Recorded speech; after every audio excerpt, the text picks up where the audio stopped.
playoffs in the AFC. Pretty much ends, one would think, Howie, the Cowboys' hopes. They're now 3-9 on the season.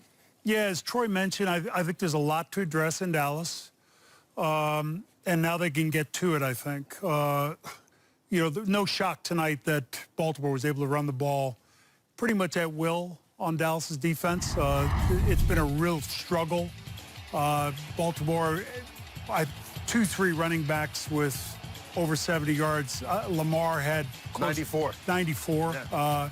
So they kind of had their way on the ground, but I think the bigger issue is, I think Troy mentioned, you know, there's a lot to address. Jimmy talked about possibility of getting Dak signed to a long-term deal. He seems like he's ahead of schedule. That's a good thing. We all know what kind of an impact now, even more so, that Dak had on that football team. And also, if they're picking high and a franchise quarterback comes to them in that pick, don't hesitate to take one. Let's talk about this Ravens team, though. We talked at the pregame. They needed to win tonight to just have a chance to stay in the hunt. They're still outside the playoff picture looking in, but this keeps them close. And when you run for 294 yards on the ground, you probably should win. Yeah, you should win. But, I mean, Dallas ranked dead last in the league as far as stopping the run. But there's still some positive to take there, because I look at Lamar Jackson and what he was able to do on the ground with his legs. And I think that's kind of the secret sauce for him.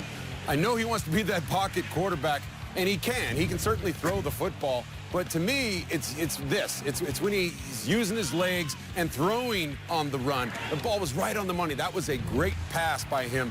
If he can just keep there, like stay Lamar Jackson. The same thing with Cam Newton a couple years ago when he shredded the league that MVP year. The next year, you know, they start saying, okay, I want to be more of that pocket guy. They'd say, no, stick to what you're good at, okay? Yeah. Because nobody can stop that. That's the MVP guy, and that's the guy that's going to get him into the playoffs. But as we saw last year in the playoffs, as the field shrinks, the defenses are better, yards are a little harder to come by. He's going to have to make some throws in key situations if they qualify for the playoffs. Now, remember, he also missed last week with COVID. Yes. So he took maybe a little while to get him into rhythm.